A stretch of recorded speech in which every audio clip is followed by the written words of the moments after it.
Des, Yes, be. ano po, nagpadala daw po ng pera si ate dito.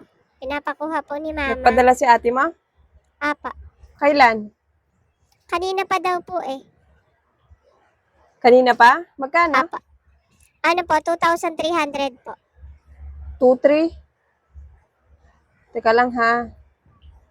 Dala mo yung ano, be? Yung reference number. Ay, eto po ate. Eto po yung reference Saan? number. Sinulat na lang po. Double check ko lang ha. 358,927. Sige, teka lang ha. I-double check ko muna. Sige po 2-3. ate. Apa, 2,3 po yan. Okay, wait lang. Okay na po ba ate? Nakita nyo na po ba? Saglit lang. I-ano ko lang. Buksan ko lang Gcash ko. Di pa naka-open eh. Ang tagal mo naman ate. Matagal pa po ba yan? 2-3. Opo, 2,3 po yun. Nasaan na to? Opo, kanina pa po yan na-send. Wala man pumasok. Anong oras to sinend? Kanina pa po yan ate. Siguro ano po, mga 8 o'clock po ng umaga na-send na po yan. 8 o'clock ng umaga? Opo, kanina pa po yan eh. Wala pang pumasok sa akin eh. Eh bakit po walang pumasok sa inyo? Eh pinapakuha na nga po yung pera. Sure ka tama tong reference number na binigay? Opo, yan po yung sinulat ni mama eh. Walang pumasok. Kasi yung pumasok dito, 1,500 at saka 3,000. Walang 2,300. Baka nagkakamali sila ng amount. Hindi Ito po nga. ate, sabi po 2,3 daw yan eh. Check ko muna ha. Kasi dalawa yung cash out dito, 1,500 at saka 3,000. Nakuha na tong dalawa eh. Walang bago. Walang bagong dumating dito. 8 o'clock pa daw sinend kanina umaga. Opo ate, kanina pa po yan. Walang pumasok. Ang sabi po ni ate, na-send na daw po yan, kaya nga po pinapakuha na yung pera. Oh, kahit na sinabi ni ate mo na okay na, walang pumasok sa akin. Sabihin mo kay mama mo, padala niya sa'yo yung mismong confirmation na nandun yung pangalan ko at yung number ko, ha? Kasi, walang pumasok sa akin. Di ba po, reference number lang naman yung kailangan? Oh, reference number lang talaga yung kinukuha ko doon. Kaya lang walang pumasok sa akin na 2-3. Tapos ganitong reference number, wala eh. Paano yun, te? I-check natin ha, yung number at saka pangalan. Sabihin mo kay mama mo, kailangan ko yun. Confirmation mismo, yun yung hingin niya na. Balik ka na lang. Ano po yung sasabihin ko?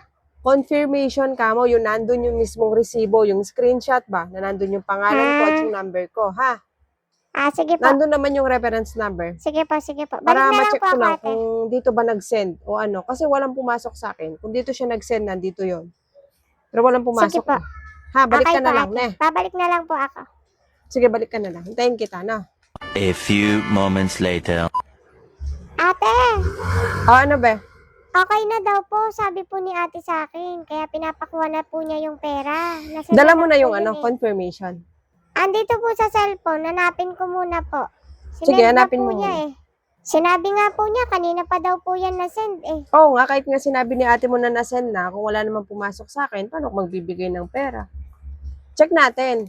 Eto po ate yung resibo Saan po. pating? Eto po. Oh, di naman sa akin yan eh. Anong hindi po sa inyo? Tignan mo sino yung po number ito? ko at yung number na pinagsendan ni ate mo. Hindi po ba ito yung number niya? Hindi sa akin yan.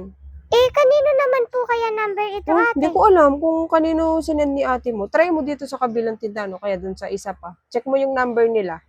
Baka doon siya nakapag-send ng pera, hindi dito. Kaya pala, walang pumasok sa akin. Kasi kung dito siya nag-send, sigurado may papasok.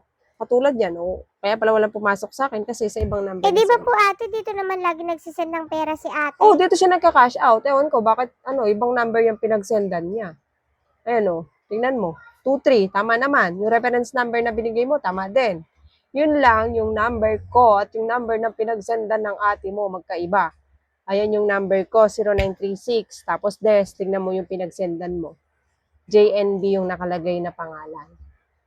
Baka dun sa kabilang tindahan, check mo dun. Sige po ate, tingnan ko po muna yung number Sige, nila check mo na doon. lang dun. Hindi yan dito. Kung dito yan, magbibigay ako ng pera kasi hindi yan dito. Alam ko po kasi ate, dito po talaga nagsisend ng pera si ate kapag nagpapa-cash out. Oo nga. Kahit ako, alam ko dito talaga nagsisend si ate mo. Hindi ko alam ngayon saan siya nag-send. Bakit iba yung number na pinagsendan niya. Puntahan mo na lang dito sa kabila, check mo yung number nila kung kamukha nung number na napagsendan ng ate mo. Baka nung nakaraan nakapag-cash out kayo dyan. Tapos yun yung pinakahuling na ano ng ate mo. Kaya doon niya na-send. Akala niya yun yung number. Sige po ate, tignan ko na lang po muna. Sige, sige. Puntahan mo na lang sa kabila. Check mo yung number nila. Sige po ate, salamat po. Sige. Ingat. Kaya pala walang pumasok sa akin. Sa ibang tindahan na send yung pera.